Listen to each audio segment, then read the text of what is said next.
us on a couple of lazy days of sailing up the coast of Italy, and we'll show you a typical day in the life of Tranquilo. But first we need to show Tranquilo some tender loving care. We have a list of jobs to get through this morning. It's not all fun and games on Tranquilo.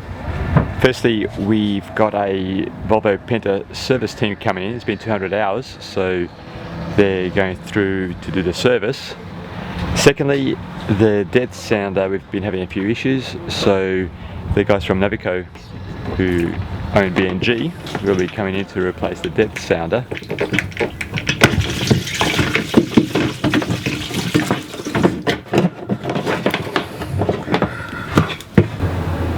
And there's the new sensor, hopefully a bit more reliable than the previous one. And finally, we need to track down this davit that we ordered from the UK. It's stuck in Rome right now, so we just need to put a fire up the courier team and get it through to here today because we're off tomorrow. Everything in our ongoing list of chores for today is to replace the gas bottles. We've got 3 on board, 2 were empty, so we've got 2 fresh new ones. Each gas bottle lasts us about anywhere between 5 to 6 weeks. The third gas bottle was my early Christmas present for us all.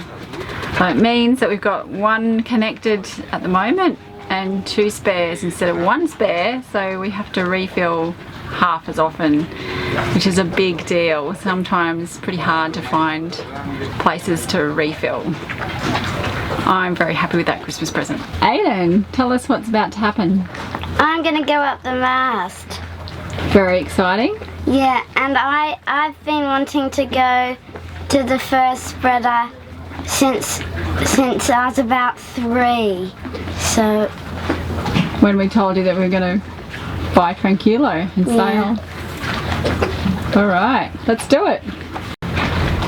Alright, so we've fitted Aiden's climbing harness and just needs one last little tighten just in case he goes upside down, which is not going to happen, but if it does, it's totally tight around his hips and around the legs and it's going to stay on.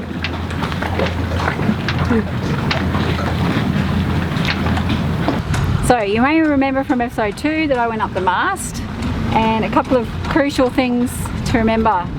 Don't rely on this manufactured splice. You don't know how good it is. You always tie a bowline in the actual rope. It's going to be a lot stronger, or potentially a lot stronger. Could be good, could be not so good. So we're going to do that. We're using 2 lines and 2 carabiners for redundancy. Always need redundancy in climbing. This one I'll connect to the spinnaker halyard and the other one to the main halyard. And then it's a simple task to use the winch to hoist Aiden on the main halyard, and we just have that spin halyard as the redundant one. Alright. Ready, Aiden? yeah. Put that one in there. Shut. Now, remember what to do with the carabiner. Yeah. Always loosen a bit. Tighten and then half turn loosen. Alright. Does it feel like rock climbing? Wow. No. Different? Because in rock climbing you don't hold on to a sailbag. What do you reckon? I can see everything. Alright, do you want to come down? Yeah. Hey! Good work, Aiden. Nice one. Okay, Aiden and I are getting on to 2 more tasks. We have to send off his distance set every fortnight, and 1 more trip to the chandlery for a few odds and ends. 10 times. So you got your new ab workout machine. I have brought us the davits. Okay, finishing touches here on my new belt. This is the main reason I went back to the chandler for their beautiful 90 euro centimetre elastic rope. I've somehow lost a bit of weight on this trip, I think with lots of fresh air and exercise, and so this is getting a bit annoying. And it calls for about. Right, so the only reason we have call for a lighter on this boat is to finish rope ends like this. It's synthetic, so it gets nice and gooey. And when it gets nice and gooey, just finish those ends together. Might need a little more. Okay, now I could have had a carabiner, which would have been easier, but I like the look of this, so that's what I'm using.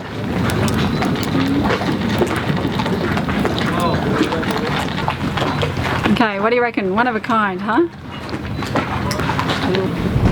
Davit installation's nearly done thanks to Phil's hard work.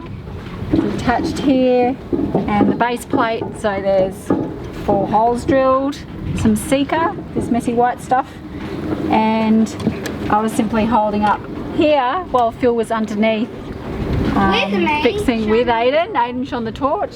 It's a team effort here. We just called to each other, screw 1, 2, 3, 4. All done, just the final cosmetic bit of getting rid of the excess Seeker.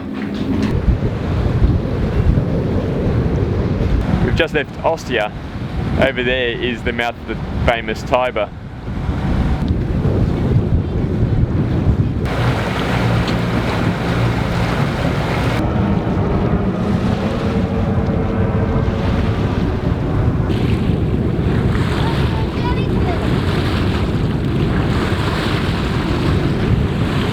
What did you see? I just saw dolphins. Yay. And that's the first time I've seen them in the Mediterranean, or Adriatic, or Ionian. Yeah, first time on our trip. Yeah. We see all types of vessels on our travels and all types of mooring arrangements. Because the bay is so shallow around Rome, this tanker is tied to a platform that delivers fuel. And it got And then 13.6 draft. 13.6 draft, mostly around here, the depth's around 12 metres. And the tugboat holds it off the platform. Well, it's a lazy day. Yes, I'm just sitting out here, watching out for any dangers. The only danger around here is crab pots and their flags. So, just chilling out and watching out for crab pots. Today's going to be a pretty relaxing day, which is good after 3 very action-packed days in Rome. We've only got 2-3 knots of wind. It's a bit unfortunate because we've actually got a big trip today, 60 nautical miles, but so be it, that's fine. We'll get back into our daily routine. So if you're curious about what that involves, we do some distance education with Aiden, try and knock off a bit of that. He's saying no, but we do need to. Usually on a lazy day like this, do some clothes washing in the bucket, hand wash. We'll have to let out the holding tanks, so after 4 days in the marina, it's time to let them out, and we have to do that obviously quite a long way from land. So other things we'll be doing, we stocked up on a huge amount of food yesterday at the supermarket with 2 backpacks and 3 other bags. We've enjoyed a few meals out in Rome, but most of the time we actually just make food on board Tranquilo, breakfast, lunch and dinner.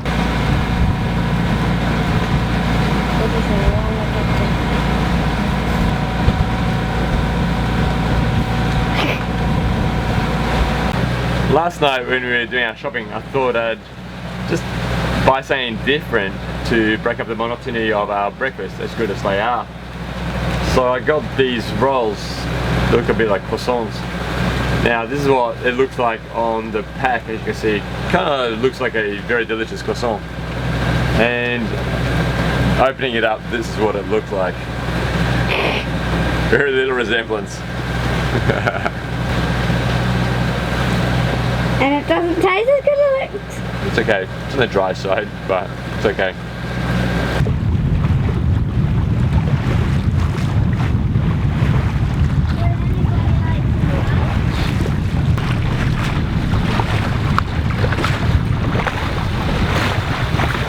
It's mid-afternoon. We're getting close to our destination, Isla di Gianutri. Ellen and Aiden are chilling out just a short time ago. Aiden and I were going through both the Italian Waters pilot and the French Mediterranean Waters pilots just to plan out the next few weeks, just to see how we're tracking, see where we can slow down a bit, see where we may want to visit along the way as we head towards Barcelona.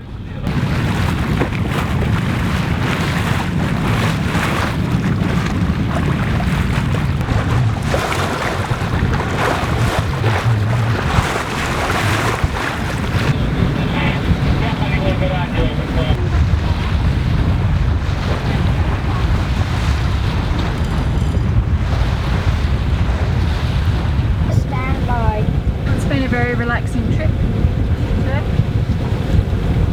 Little tiny bit of sailing. It would have been nice if there was a bit more wind. Nothing we can do about that. Stand by. Oh, that's good. It's quite different here to Ischia or Crotida or Capri. That little peninsula bit is a bit like Croatia.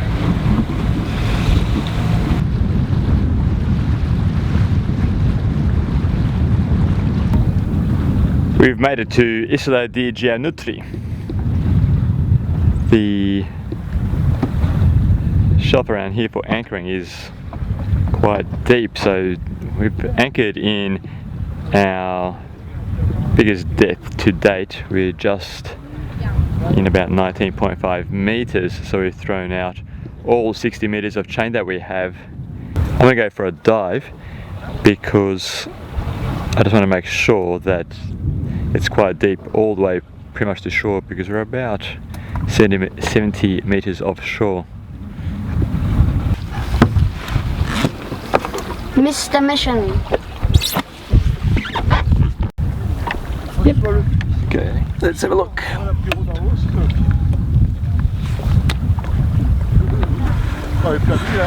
Ladder. No. Do you see any fish?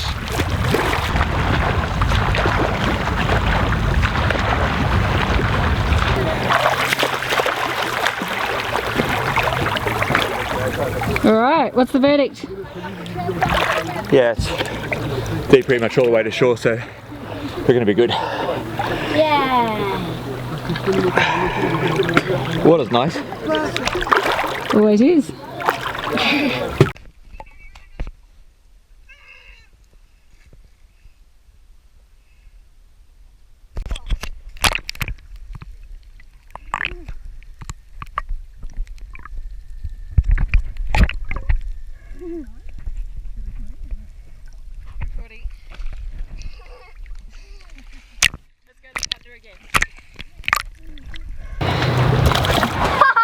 They were lurking around for so long that they just went, they could see it straight away.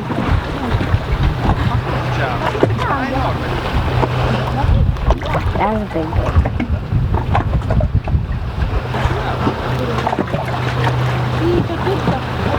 Ooh, that fish. It's like a... Oh, look.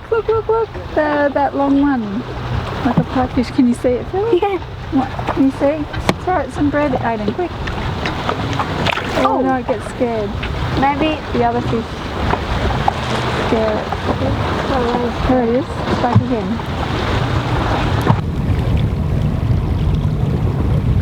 Pulled up anchor in Gianutri, in our little secluded bay there.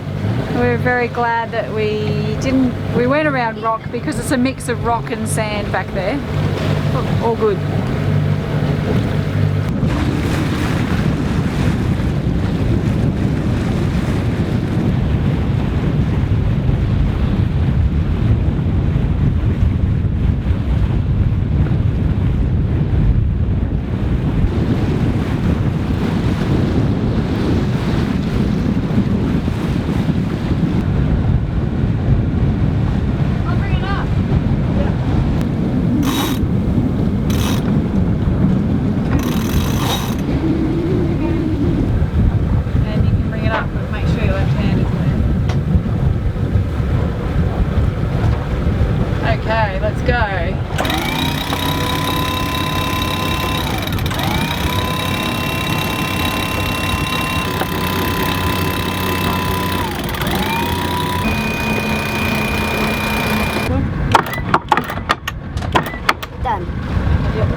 magical moment when the engine goes off and we're sailing. I'm going to have my very European breakfast, my supposed croissant and a coffee. Ooh, does it really look like that? I'm afraid not. Let's have a look. No, nothing like it.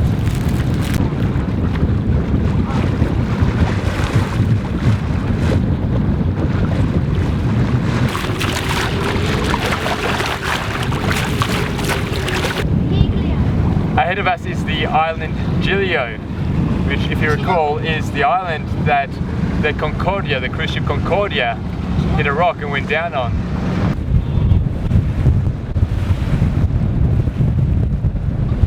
Mi dica il suo nome, per favore. Sono il comandante Schettino, comandante. Schettino? Sì. Sotto la prua della nave, lato dritto, c'è una biscaggina. Lei sale su quella biscaggina e va a bordo della nave. Lei si sta rifiutando di andare a bordo, comandante? E mi dica qual è il motivo per cui non ci va. Sto andando perché ci sta l'altra lancia che si è fermata. Lei vada a bordo, è un ordine. Guardi, Schettino, che lei si è salvato forse dal mare, ma io la porto veramente molto male, faccio passare l'anima dei guai. Vada a bordo, cazzo. Ma si rende conto che è buio e che qua non vediamo nulla. E che vuole tornare a casa, Schettino? È buio, vuole tornare a casa? Unfortunately, yeah, quite a few people died in that catastrophe. I think that train is the one that picks up the cruise line. Yes, we think that the crane may very well be picking up some of the remains of the Costa Concordia.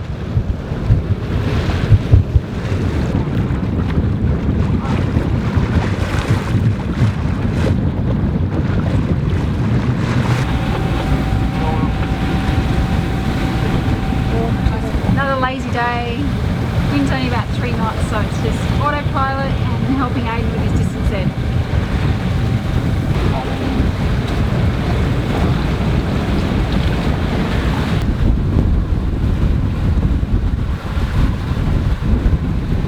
I love the way kids can make toys out of anything.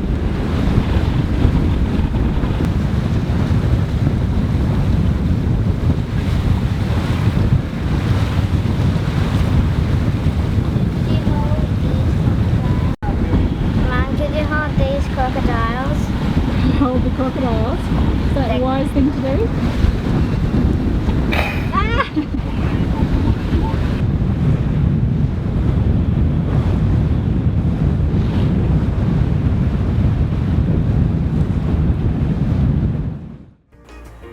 Help us inspire others to live their dreams. Please support us on Patreon.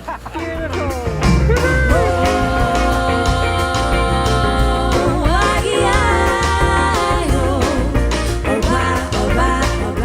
If you like this video, please click like below and subscribe to follow our adventures.